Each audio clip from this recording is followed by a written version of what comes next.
اخلاقی تعلیمات کے پروگرام روشنی کے ساتھ آپ کا میزبان احمد علی محمودی حاضر ہے۔ ناظرین، آپ ہمارے اس پروگرام کے حوالے سے اپنے تاثرات بھی دیں اور ہمارے اس پروگرام کو لائک اور شیئر بھی کریں۔ ناظرین، یہ دنیا دارالامتحان ہے اور اس دنیا میں رہتے ہوئے ہر انسان امتحان میں ہے۔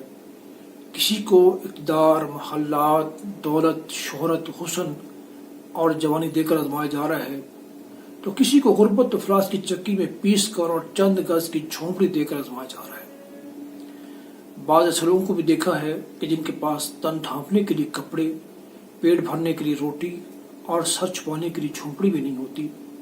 وہ اور ان کے اہل خانہ فٹ پاتھ پر کھلے آسمان تلے زندگی بسر کر رہے ہوتے ہیں۔ بہت سے دردناک مناظر ہیں جو آنکھوں نے دیکھے ہیں، بہت سی کہانیاں ہیں جو کانوں نے سنی ہیں۔ میں کبھی کبھار فٹ پاتھ پر بیٹھے لوگوں کے پاس جا کر بیٹھتا ہوں، ان کے حالات و واقعات کا جائزہ لیتا ہوں، چوراہوں پر کھڑے لوگوں کے چہرے پڑھتا ہوں۔ دوران سفر بہت سے لوگوں سے تبادلہ خیال ہوتا ہے تو مجھے اندازہ ہوتا ہے کہ ہر انسان کے اندر ایک کہانی چھپی ہے۔ ان میں سے بعض کہانیاں صفحہ کرتاس پر بھی لے آتا ہوں۔ بہرحال یہ ایک مستقل موضوع ہے جس پر بہت کچھ لکھا بھی جا سکتا ہے اور بہت کچھ بیان بھی کیا جا سکتا ہے۔ مجھے جو چیز سب سے زیادہ تکلیف دیتی ہے وہ برسر اقتدار و اہل ثروت کا اپنے ماتحت غریب طبقے پر ظلم و زیادتی ہے۔ وہ زبان کے تیر ہیں جن سے ان لوگوں کے سینے چھلنی کی جاتے ہیں، وہ قلم کا استعمال ہے جس سے غریبوں کے سر قلم کیے جاتے ہیں۔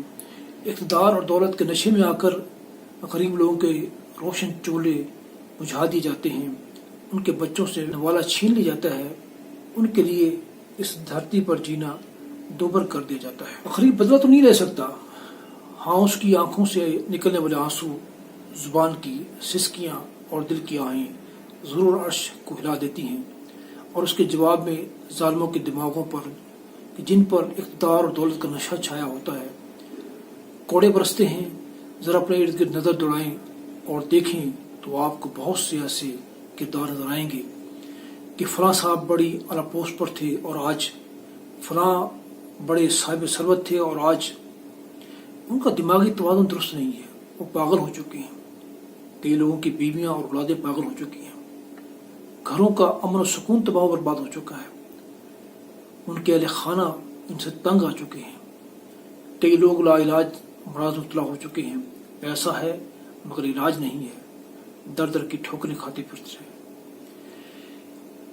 ان گھروں کی خوشیاں لوٹ کر آ سکتی ہیں، ان کا دماغی توازن درست ہو سکتا ہے، ان کے لا علاج امراض سے شفا نصیب ہو سکتی ہے اگر یہ لوگ اپنے مالک حقیقی سے سچی توبہ کر لیں۔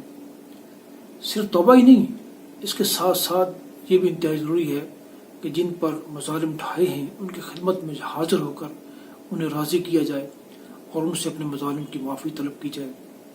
اس کام میں یقیناً نفس آڑے آئے گا، میں فلاں سے معافی مانگوں، فلاں کے گھر جاؤں، وہ میرا ماتحت اور میں، خدا را اس انا کے بت کو رضا رضا کیجیے۔